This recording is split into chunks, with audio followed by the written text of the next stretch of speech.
Pemirsa, jaksa bertanya terkait sejumlah perusahaan di Papua yang dihubungkan dengan Luhut Binsar Panjaitan. Namun Luhut menyatakan tidak pernah memiliki perusahaan di Papua.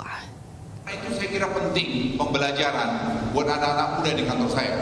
Sehingga kredibilitas yang kita bangun itu saya kira dinikmati banyak orang di Republik ini maupun di luar negeri terhadap Indonesia hari ini.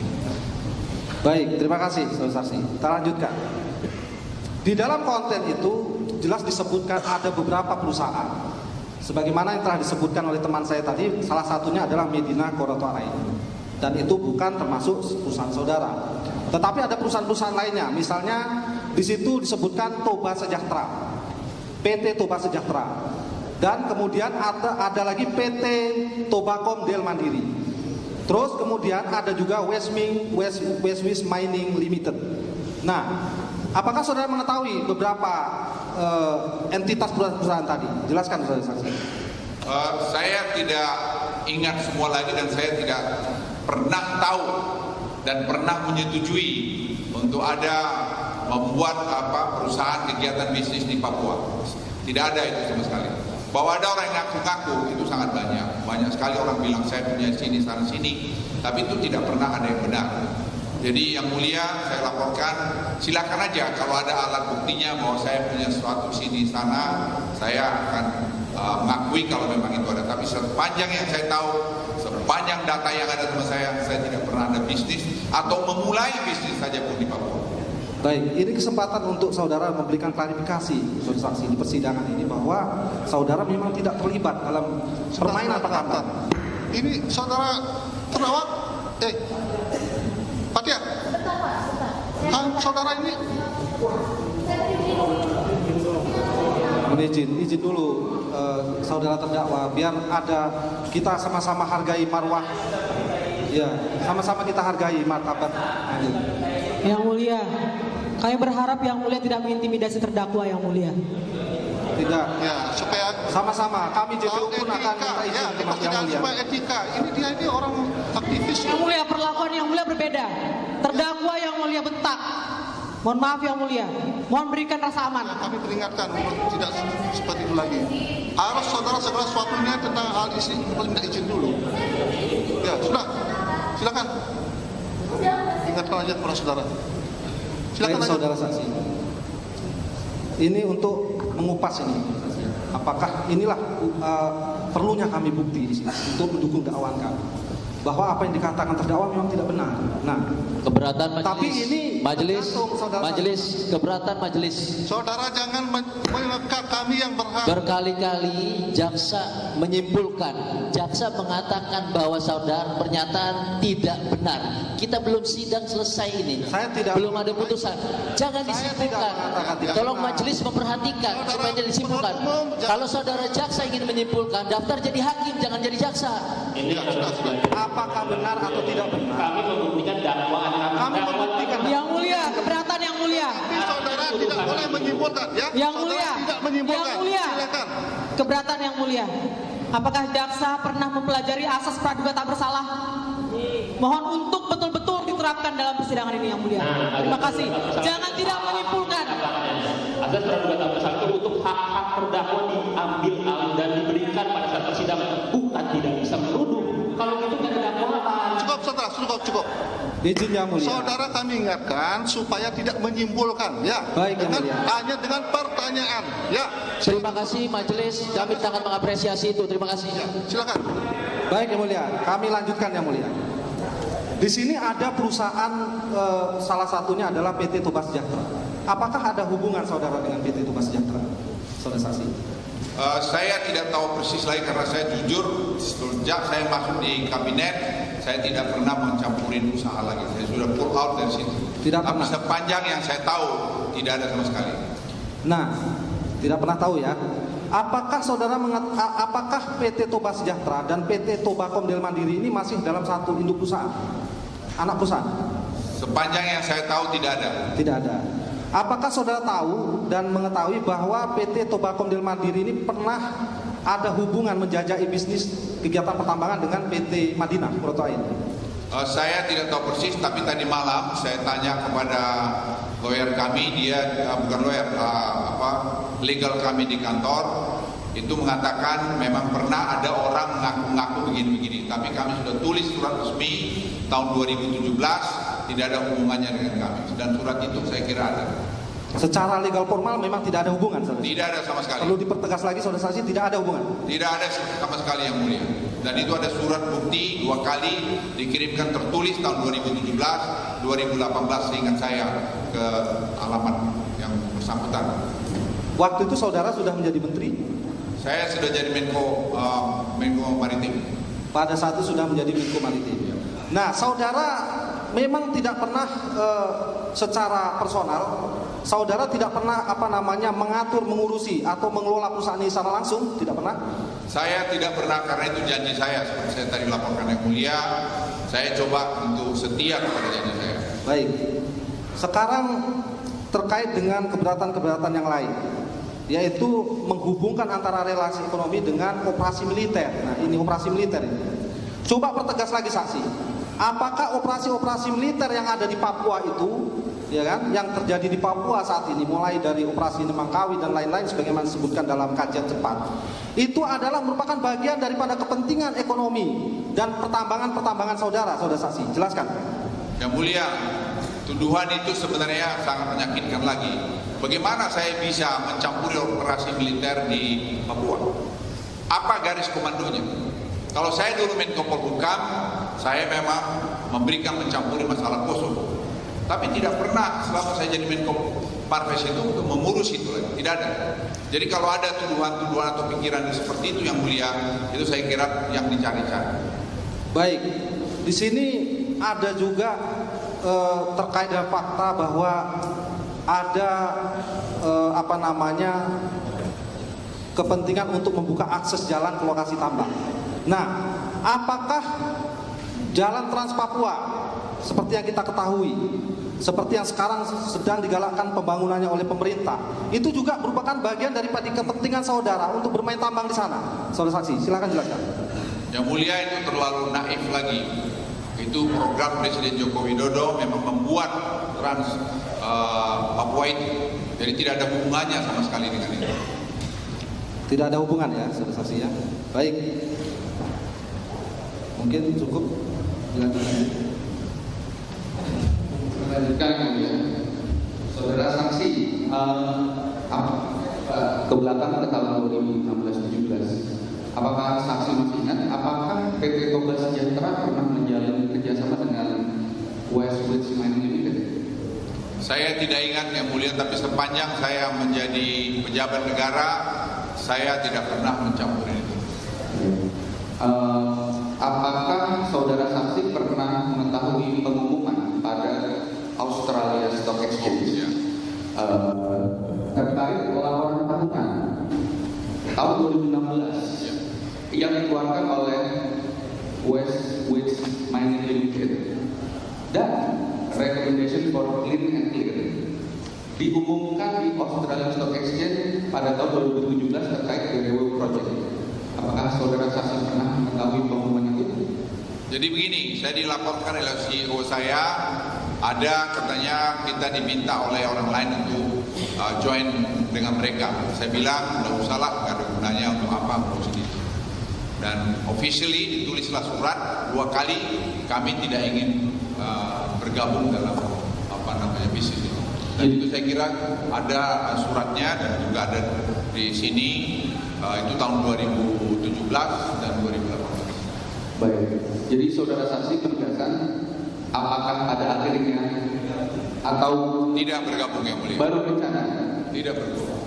Baik, selanjutnya, apa tanggapan PT Toba Sejahtera setelah mengetahui akan pengumuman yang dipublish oleh Australia Stock Exchange di tahun 2017 tersebut? Apa tanggapan PT Toba Sejahtera? Ya, kami tidak terima karena kami tidak pernah dikonsult mengenai itu. Apakah PT Toba Sejahtera kirimkan surat kepada West Wits Mining Limited saat itu? Saya dilaporkan oleh Ibu Nana, CEO kami, dia segera bereaksi dan dia mengkomplain itu karena mereka tidak tahu kok bisa tiba-tiba dari mana. Oke. Dari mining saat itu, PT Toba Sejahtera? Ya, dicabut, di take down dari. Sebelumnya, sidang kasus pencemaran nama baik Menko Marves Luhut Binsar Panjaitan dengan terdakwa Haris Azhar dan Fathia Maulidiyanti yang digelar di Pengadilan Negeri Jakarta Timur diwarnai kericuhan. Pasalnya, masa pendukung Haris Fathia dan sebagian kuasa hukum Haris dilarang masuk ruang sidang.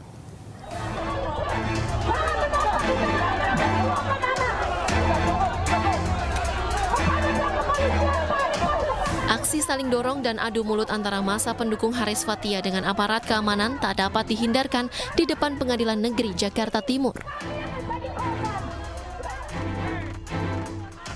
Massa yang tertahan di luar gerbang mendesak ikut masuk untuk mengawal jalannya persidangan kasus dugaan pencemaran nama baik Menko Kemaritiman dan Investasi Luhut Binsar Panjaitan dengan terdakwa Haris Azhar dan Fathia Maulidiyanti. Meski sempat terjadi kericuhan, namun massa tetap dilarang masuk ke ruang sidang.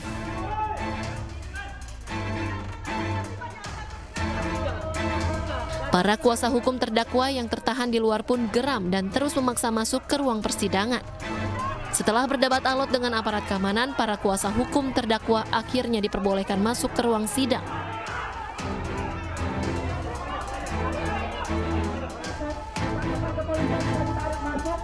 Sidang kali ini merupakan sidang dengan agenda pemeriksaan saksi yang memberatkan, yakni Luhut Binsar Panjaitan. Diketahui sidang Haris Azhar dan Fathia telah selesai dengan agenda mendengarkan kesaksian dari Luhut sebagai saksi pelapor. Sidang pun akan digelar kembali pada Senin mendatang. Kita ke informasi lainnya, pemirsa. Diduga akibat ledakan tabung LPG, satu gudang penyimpanan bahan spring bed di Jalan Esberg, Kota Malang, ludes terbakar. Butuh waktu 3 jam bagi petugas damkar untuk memadamkan api karena banyaknya bahan yang mudah terbakar.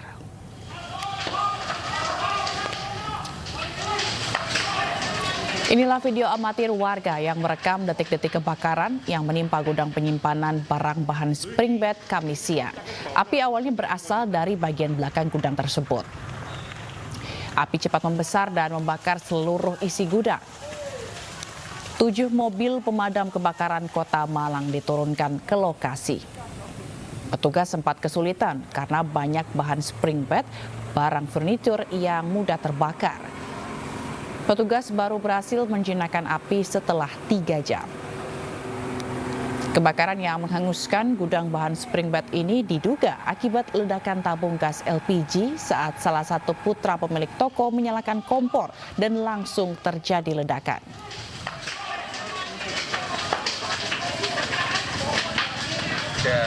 Putranya pemilik yang menyalakan kompor ya, kemudian ada mungkin aliran gas yang bocor atau gimana, akhirnya ngenai tabung LPG.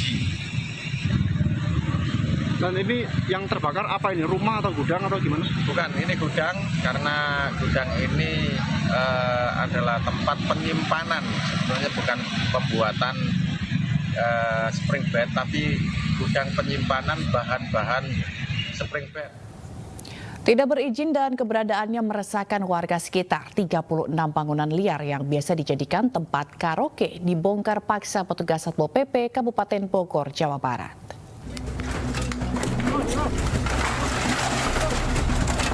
Satu persatu bangunan liar yang berada di Desa Lulut, Kecamatan Kelapa Nunggal, Kabupaten Bogor, Jawa Barat dibongkar paksa petugas gabungan Satpol PP Kabupaten Bogor dan Garnisum Bogor. Selain tidak ada izin, bangunan ini disinyalir sebagai tempat karaoke yang keberadaannya sangat meresahkan warga sekitar. Pembongkaran dilakukan menggunakan peralatan manual dan tidak mendapatkan perlawanan lantaran sebagian besar lapak yang dibongkar sudah ditinggal pemiliknya. Sebanyak 36 bangunan yang terletak di Desa Lulut, Kecamatan Kelapa Nunggal. Kami tidak akan tebang pilih sekarang ketika bangunan tersebut berdiri dan memang tidak memiliki perizinan sesuai dokumentasi yang ada, kami akan lakukan pembongkaran dan hari ini kami eksekusi. Perlu disampaikan bahwa kami Satpol PP Kabupaten Bogor sebelumnya telah memberikan surat peringatan 7 kali 24 jam. Petugas Satpol PP setempat ditempatkan di lokasi guna tidak menjamurnya bangunan liar di sekitar lokasi.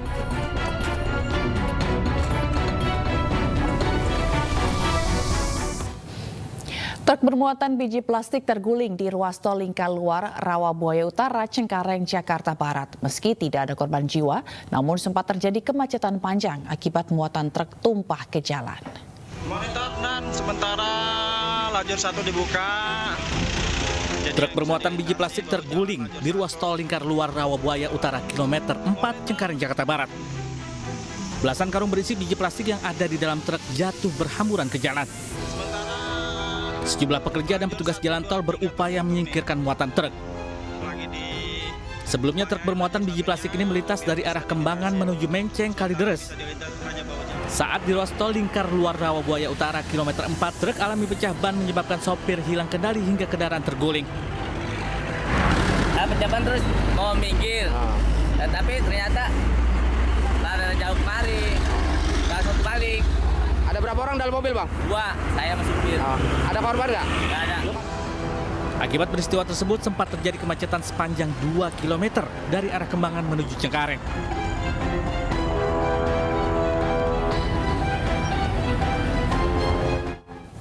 Sementara itu, sebuah bus antar kota antar provinsi masuk sungai usai menabrak pengendara sepeda motor yang mendadak memotong jalur di Jalan Raya Ngawi, Jawa Timur. Dalam insiden tersebut, pengendara motor mengalami sejumlah luka dan harus dilarikan ke rumah sakit.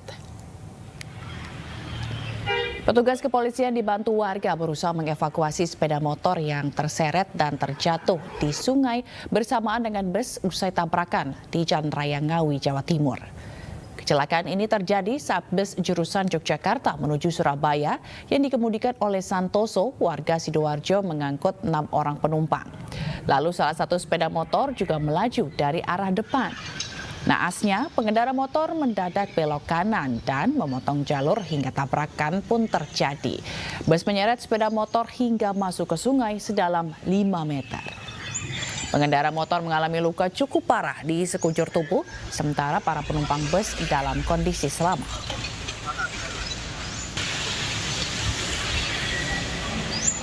Sopir DKP sini, ke sini. Nah, terus? Pakai mau rating, nah ini busnya ini nggak lihat kalau ibunya masuk ke sini. Ya, Nah, terus? Ya. Ini nabrak apa, Pak? Sepeda motor. Sepeda motor yang ibu-ibu mau masuk tadi? Iya. Berapa orang yang ibu-ibu? 1 orang. Kondisinya gimana Pak tadi? Ya, belum sadar tadi, dibawa ke rumah sakit. Sudah dibawa ke rumah sakit? Iya. Nah, kalau yang di bis ada berapa? Ada penumpangnya, Pak. Ada selamat. Penuh atau? Penuh. Nah, penuh. Separuh lah, separuh. Pemirsa, puluhan hektar tanaman padi di Lombok Barat, Nusa Tenggara Barat mengalami kekeringan akibat tidak ada air di irigasi. Para petani terancam gagal panen hingga mengalami kerugian puluhan juta rupiah.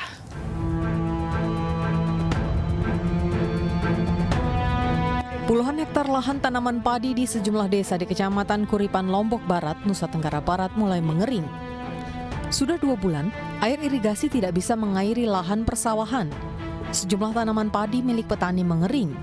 Warga desa Kuripan Induk telah berupaya keras untuk menanggulangi kekeringan dengan membuat sumur resapan. Namun sumur tak bisa menjangkau semua dari lahan.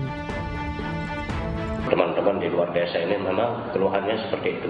Lebih awal seperti Kuripan Timur, Kuripan Selatan, dan Gigi Sasak ini bagian dari kekeringan. Luas areal terdampak kekeringan di Lombok Barat mencakup Kecamatan Kuripan, Gerung, Sekotong, Lembar, dan Labu Api. Dari Lombok Barat, Muzakir Ainis melaporkan. Sementara itu memasuki musim kemarau, warga desa Bojen, Pandeglang, Banten juga kesulitan mendapatkan air bersih. Warga terpaksa menggunakan air irigasi yang tidak layak pakai untuk kebutuhan sehari-hari.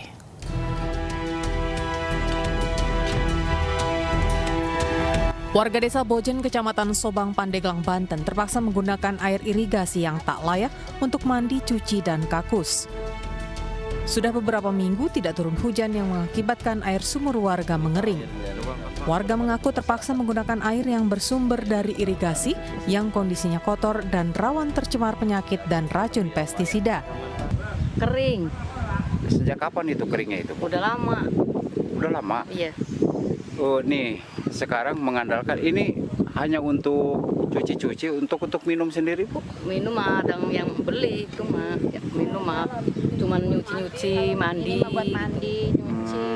Jadi bukan untuk minum, untuk bukan ya. Jadi ini untuk bilas-bilas ya. Bulan ini adalah mungkin awal terjadinya kemarau.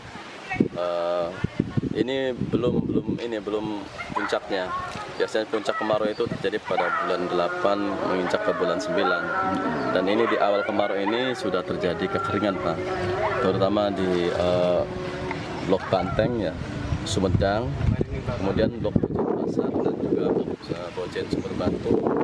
Ditambah dengan Blok Bojen Lebak, ini sudah terjadi kekeringan. Dan biasanya nanti puncaknya terjadi pada bulan 8 menginjak ke bulan 9. Selain dampak kekeringan panjang, potensi kebakaran lahan juga patut diwaspadai. Diperkirakan puncak musim kemarau akan terjadi pada bulan Agustus hingga Oktober mendatang. Dari Pandeglang, Banten, Iskandar Nasution, iNews melaporkan. Badan Meteorologi, Klimatologi, dan Geofisika (BMKG) prediksi fenomena El Nino dan Indian Ocean Dipole atau IOD akan disebabkan kemarau panjang. Kemarau akan terjadi pada bulan Juli hingga akhir tahun 2023. BMKG memprediksi sejumlah wilayah di tanah air akan dilandai kekeringan akibat kemarau panjang pada bulan Juli hingga akhir tahun 2023 nanti.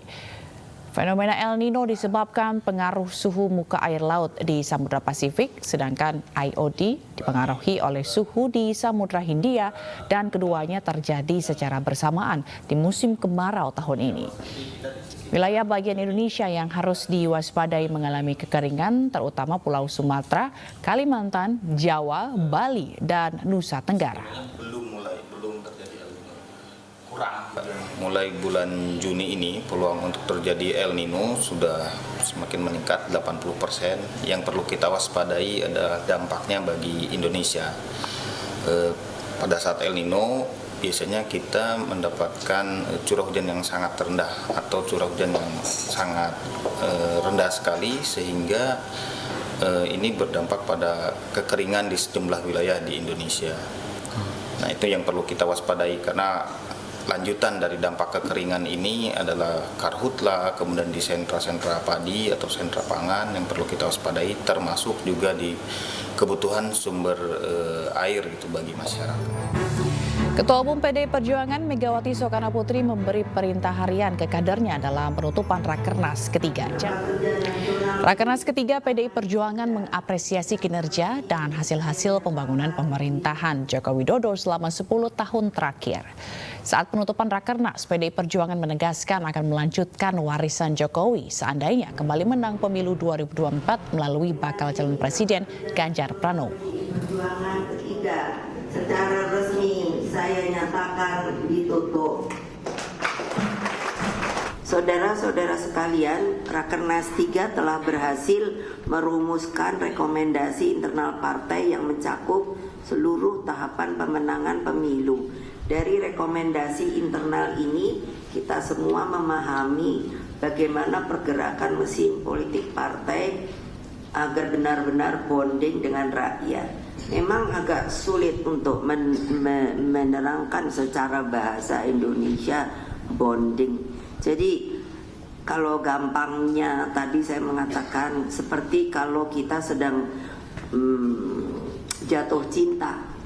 Nah, itu akan bisa dirasakan bagaimana langsung terikat lalu kuat. Informasi tadi sekaligus menutup jumpa kita di iNewsroom. Saya Fazilah Khairunisa, terima kasih atas kebersamaan Anda. Selamat sore dan sampai jumpa.